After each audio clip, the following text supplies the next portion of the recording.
it's Tim and Brandon. This week's blog, we're talking about something that you and I see on a regular basis, and it's muscle pain. Differentiating between myofascial pain syndrome and fibromyalgia is critical because the treatments are so different. Myofascial pain syndrome affects almost everybody. In fact, 9 out of our 10 patients have it. It affects all ages, races, and genders about the same. Whereas fibromyalgia only affects between 1 and 8% of our population, but almost half of those patients end up in our office. They seek chiropractic care. So being well versed in these two issues is crucial to our outcomes. And the etiology is very different, and that is good for us because we can really make an impact on both of them, but the treatment pathway is much different. So the etiology for myofascial pain syndrome is looking at what's irritating the muscles. It could be trauma, it could be ergonomics, it could be poor structure, it could be something more systemic, versus a fibromyalgia. We really don't know what causes, but we do know it's usually associated with systemic disease and also psychological overlays. Yeah, so one of the things that helps us differentiate these two is the character of pain. That fibromyalgia pain is usually described as deep and dull and achy. When we poke on that trigger point, the patient says, yes, that's uncomfortable, and it's also usually fairly focal.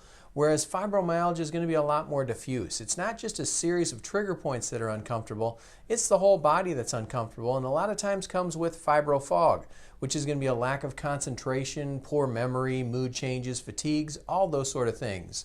So the biggest thing is that when we palpate that patient's arm or palpate that patient's neck and we find a trigger point, if we're dealing with something that is myofascial pain syndrome, there's an actual knot there. The biggest thing is that you can feel the knot, and so that hypersensitive knot, that taut band of muscle, refers discomfort and sometimes refers distantly, right? The trigger points in the wrist extensors sometimes go to the dorsum of the wrist, so it's not always contiguous pain, but we're going to see those three things: the hypersensitive nodule, the taut band, and referral of discomfort. We might see a twitch response too.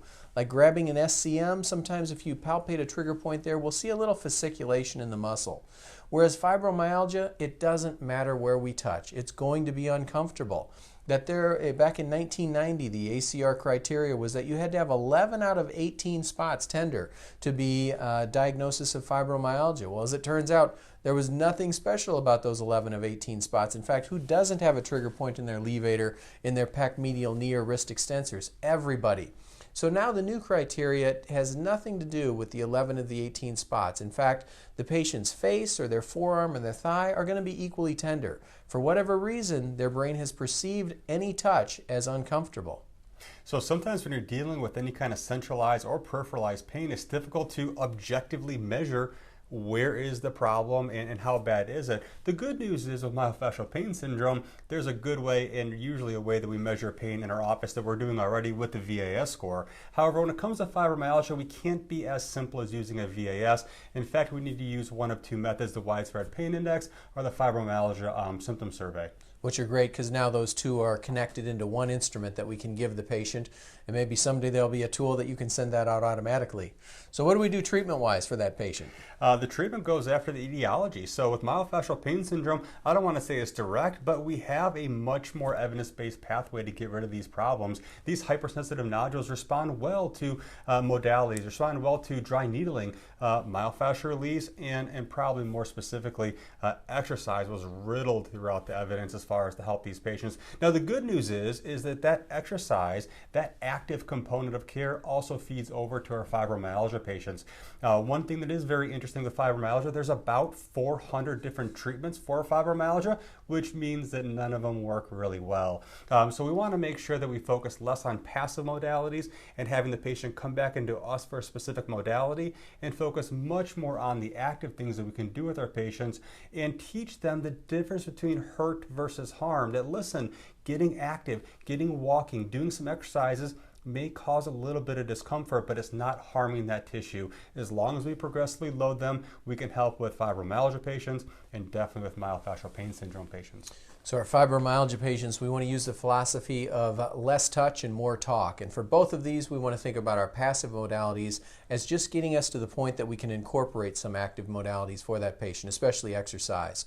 We'll send them home with the exercise, a myofascial pain syndrome. We may also send them home with a foam roller or a massage dodgeball, those types of things that can help them stimulate that muscle. Fibromyalgia patient may not be quite as hyped at irritating that tissue because it's just irritable. So what do we need to do from them? We need to get them aerobically active. We need to get them some resistance exercise, maybe some mind-body interventions, but especially teaching them how to deal with chronic pain, teaching them how to work through that pain, to nudge the discomfort consistently, and to understand that big difference that you talked about between hurt and harm, that they need to be active and that's going to hurt, but that doesn't mean it's causing harm. I hope these tips have helped you to differentiate muscle pain to manage these patients. Check out the chiro protocols for fibromyalgia, myofascial pain syndrome, and chronic pain for more tips, and we'll look forward to what you have to say about these conditions. Comment in the blog below. Thanks for watching.